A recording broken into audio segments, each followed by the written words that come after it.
আসসালামু আলাইকুম সবাইকে ওয়েলকাম জানাচ্ছি জিএসটি গুচ্ছ অ্যাডমিশনের কেমিস্ট্রি রিলেটেড একটা ভিডিওতে। কেমিস্ট্রিতে কিভাবে আসলে আমরা জিএসটিতে 25-এ 25 এনশিওর করতে পারি সেই ব্যাপারে আজকে আমরা কথা বলবো। আমি আকিব আহমেদ প্রত্যয়, পড়াশোনা করছি ঢাকা বিশ্ববিদ্যালয়ের ট্রিপলি ডিপার্টমেন্টে। চলো তাড়াতাড়ি শুরু করা যাক। প্রথম কথা ভাইয়া, কেমিস্ট্রিতে তুমি যদি জিএসটির কোশ্চেন প্যাটার্নটা অ্যানালাইজ করো বিগত বছরের, তাহলে তুমি যেটা দেখতে পারবা সেটা হচ্ছে প্রচুর পরিমাণ প্রশ্ন ভাইয়া জিএসটিতে কেমিস্ট্রিতে আসে হচ্ছে কনসেপচুয়াল কোয়েশ্চেন্স। অর্থাৎ না তোমাকে কোনো মাথা খাটাইতে হবে আলাদা করে, না তোমাকে কোনো হিসাব নিকাশ ক্যালকুলেশন করতে হবে, direct conceptual question from the বই, মানে মূল বই থেকে তোমার বেশ কিছু কনসেপচুয়াল কোয়েশ্চেন আসে এবং এইটার অ্যামাউন্টটা বা পার্সেন্টেজটা অ্যাটলিস্ট 50% আরও বেশি হতে পারে। অ্যাটলিস্ট 50%, মানে সরাসরি যে মূল বই পড়ছে সে আসলে পারবে, এরকম প্রশ্ন আসে। সুতরাং এইটা পারার জন্য ভাই মূল বইয়ের কোনো বিকল্প নাই, ঠিক আছে? দেয়ার ইজ নো অল্টারনেটিভ, তোমাকে অবশ্যই মূল বই পড়তে হবে এবং কনসেপচুয়াল কোয়েশ্চেনগুলো পারলেই তুমি আসলে কেমিস্ট্রিতে আগায় থাকবে অন্যদের চাইতে এবং ভালো একটা মার্ক এনশিওর করতে পারবা, ঠিক আছে? তা ফার্স্ট অ্যান্ড ফরমোস্ট থিং, কেমিস্ট্রিতে ভালো করার জন্য মেইন বই পড়তে হবে ভাই। এখন প্রশ্ন আসে ভাই মেইন বই বলতে কোন বই পড়বো? এখন তোমরা যে কারো বই পড়তে পারো, বাট আমার পার্সোনালি সবচেয়ে বেশি পছন্দের বই হচ্ছে হাজারিনাক স্যারের বই। আমার মনে হয় এটা মোর দ্যান এনাফ জিএসটিতে ভালো মার্ক তোলার জন্য। এখন হাজারিনাক স্যারের বইয়ের কথা যখন আসতো, আরেকটা ইম্পর্টেন্ট জিনিস চলে আসে, সেটা হচ্ছে ভাইয়া শর্ট ইনফো টাইপ কোশ্চেন। হাজারিনাক স্যারের বইতে দেখবা যে তোমরা চ্যাপ্টার শেষে বেশ কিছু মানে শর্ট বুলেট পয়েন্টের মতো করে শর্ট ইনফো টাইপ কোশ্চেন থাকে। এই কোশ্চেনগুলোর ভাই উপকারিতা কি? উপকারিতা হচ্ছে স্যাররা যখন প্রশ্ন করে, স্যারদেরও আসলে বইয়ের ইঞ্চি ইঞ্চি খুঁজে খুঁজে প্রশ্ন করার সময় থাকে না। অনেক সময় দেখা যায় যে স্যাররা এই জায়গাগুলো থেকে প্রশ্ন করে ফেলে এবং প্রশ্ন করে। এই এক্সাম্পল আমরা এর আগেও পাইছি এবং এই জিনিসটা ফলো করে মেইন বই রিডিং এবং শর্ট ইনফো যেগুলো থাকে শেষে সেগুলোকে ভালো করে পড়া, এই জিনিসটা ইনশিওর করে পোলাপান ইজিলি 60-70% কেমিস্ট্রিতে আগের বছরগুলোতে হচ্ছে মার্ক তুলে ফেলছে। সুতরাং তোমাকে যেটা করতে হবে ভাই সেটা হচ্ছে হাজারিনাক স্যারের বইটা নিবা, মেইন বইটা তো রিডিং পড়বাই, প্লাস বেশি ইম্পর্টেন্স দিয়ে রিভিশন দিবা, যেটা সেটা হচ্ছে স্যারের বইয়ের শেষের দিকে অনুশীলনীর আগে যে শর্ট ইনফো টাইপ কোশ্চেনগুলো আছে সেগুলো, ঠিক আছে? তাহলে এই দুটো জিনিস যদি গেল, হ্যাঁ, এই দুটো জিনিস যদি যায় তাহলে তুমি দেখবা যে অ্যারাউন্ড 50-60% তুমি আসলে এখন GST question, chemistry question solve করতে পারতেছো। এখন বাকিটা কিভাবে আমরা সলভ করতে পারবো বা বাকিটা আমরা কিভাবে আসলে অ্যাপ্রোচ করতে পারি সে ব্যাপারে আসলে আলাপ করি। প্রথমত ভাইয়া, তোমাকে যত ধরনের কেমিক্যাল রিয়াকশন আছে, ঠিক আছে, যে এ আর বি মিলাইলে সি হয়, এই টাইপের যত কেমিক্যাল রিয়াকশন আছে সবগুলার একটা নোট বানাইতে হবে ভাইয়া, ঠিক আছে? এটা ভেরি ইম্পর্টেন্ট, কারণ ম্যাক্সিমাম টাইমে কিন্তু এই কেমিক্যাল রিয়াকশনগুলো থেকেই প্রশ্ন আসে। অনেক সময় সরাসরি জিজ্ঞেস করে, অনেক সময় ঘোরায় জিজ্ঞেস করে, অনেক সময় এমন একটা কোশ্চেন করছে যেটা আসলে কেমিক্যাল রিয়াকশন জানা থাকলে তুমি সহজে অ্যান্সার দিতে পারবা। সুতরাং বইয়ের আমার এমন কোনো জৈব রসায়নের কেমিক্যাল রিয়াকশন, জৈব রসায়ন না, টোটাল কেমিস্ট্রি এমন কোনো রিয়াকশন আমার থাকা যাবে না যেটা আমি পারি না, এবং সবগুলার কেমিক্যাল রিয়াকশন মিলে আমরা একটা নোটের মধ্যে লিখে রাখবো। এই নোটটা হচ্ছে আমাদের কাজে লাগবে রিভিশন দেওয়ার জন্য ভাইয়া। হ্যাঁ, তো মাথায় রাখবা যে আমাদের কিন্তু আলটিমেট টার্গেট হচ্ছে যাতে আমরা পরীক্ষার আগের 1-2 দিন 3 দিন যেন প্যানিক না করে ওই সময় যেন ঠান্ডা মাথায় রিভাইজ করতে পারি, এটা খুব ইম্পর্টেন্ট। যেহেতু এখন আমাদের হাতে সময় আছে, আমরা আস্তে ধীরে করে রিভিশন ম্যাটেরিয়ালগুলো বানাই ফেলি, পরবর্তীতে আমরা রিভিশন দিতে পারবো। তোমাদের একটা অভ্যাস হচ্ছে তোমরা রিভিশন ম্যাটেরিয়াল নিজে বানাতে চাও না ভাইয়া। মনে রাখবা, রিভিশন ম্যাটেরিয়াল যদি তুমি নিজে না বানাও তাহলে ভাই তুমি যতই পড়ো লাভ নাই। কারণ তুমি যখন নিজে রিভিশন ম্যাটেরিয়াল বানাবা তখন তুমি অটোমেটিক অ্যানালাইসিস করতেছো এবং ওই অনুযায়ী তুমি প্রিপারেশন নিচ্ছ, ঠিক আছে?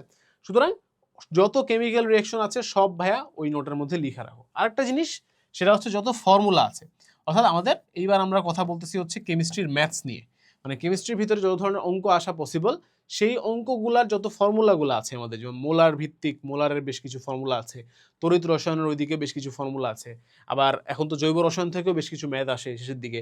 এই সমস্ত কিছু আমরা কোথায় রাখবো, ফর্মুলাটাও কোথায় রাখবো, এই নোটের ভিতরে রাখবো। তাতে আমাদের উপকার কি? রিভিশন দিতে সহজ হবে, পরীক্ষার আগে রাতে প্যানিক করবো না, রিভিশন দিয়ে গেলে মনে থাকবে, পরীক্ষাও ইজিলি লিখতে পারবো, ঠিক আছে?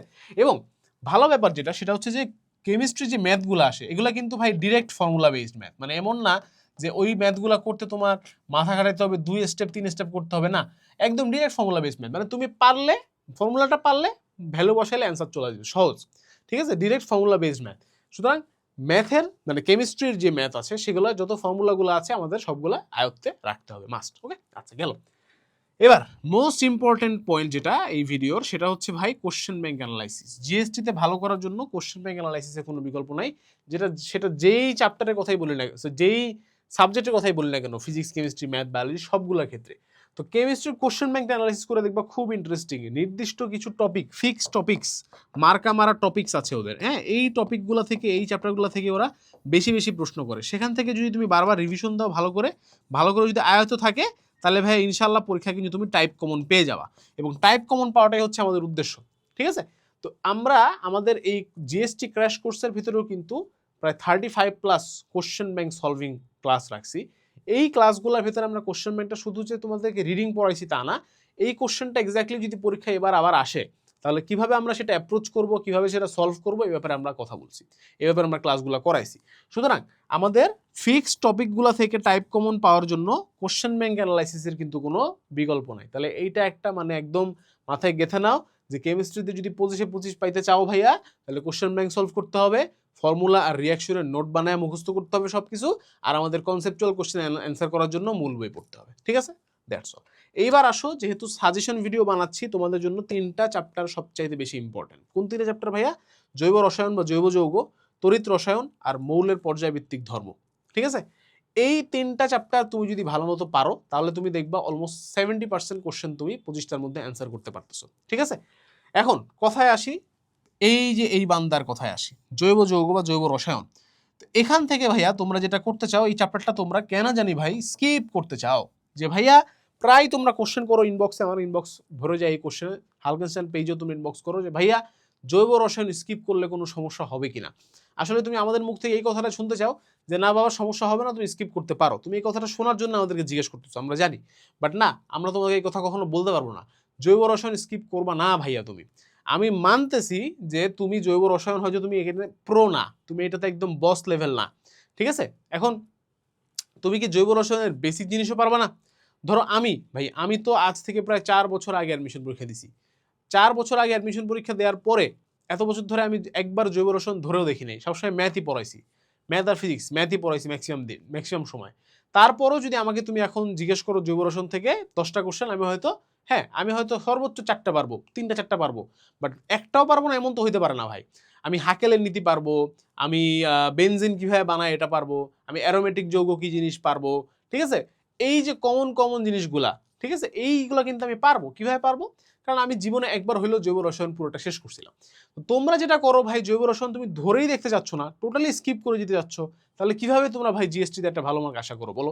এখান থেকে ডেফিনেটলি প্রশ্ন আসবে। আমি মানতেছি পুরা জৈব যৌগর সমস্ত কেমিক্যাল রিয়াকশন হয়তো তোমার মুখস্থ রাখা সম্ভব না, কিন্তু তুমি তো জৈব রসায়নের অ্যাটলিস্ট কোশ্চেন ব্যাংকটা সলভ করতে পারো। তুমি তো জৈব রসায়নের ভাইয়া অ্যাটলিস্ট, আর কিছু না হোক, তুমি তো অ্যাটলিস্ট অনুশীলনীর, হাজারিনাক স্যারের বইয়ের অনুশীলনীর সবগুলা প্রশ্ন সলভ করতে পারো। তাহলে এইগুলা যদি ভাই আমাদের সলভ করা হয়, তাহলে তো অটোমেটিক্যালি আমি জৈব রসায়নের অ্যাটলিস্ট কিছু পার্সেন্ট, 30%, 40% তো শেষ করতে পারবো, তাই না? সুতরাং জৈব যৌগ স্কিপ করো না ভাইয়া। তোমরা যারা ভাবতেছো জৈব যৌগ স্কিপ করবে, এটা একটা ভুল ডিসিশন, এটা একটা মারাত্মক ড্রাস্টিক ডিসিশন হবে, এটা স্কিপ করা যাবে না কোনো অবস্থাতেই, ঠিক আছে? আচ্ছা, তড়িৎ রসায়ন থেকে ভাই ম্যাক্সিমাম টাইম যেটা আসে সেটা হচ্ছে ম্যাথ, ঠিক আছে? সুতরাং এটা ম্যাথগুলো ভালো করে করবা, এবং আগেই বলে রাখছি যে ফর্মুলা বানায় আমাদেরকে আসলে রিভিশন দিতে হবে, যাতে আমরা ম্যাথ পরীক্ষার হলে গিয়ে পারি।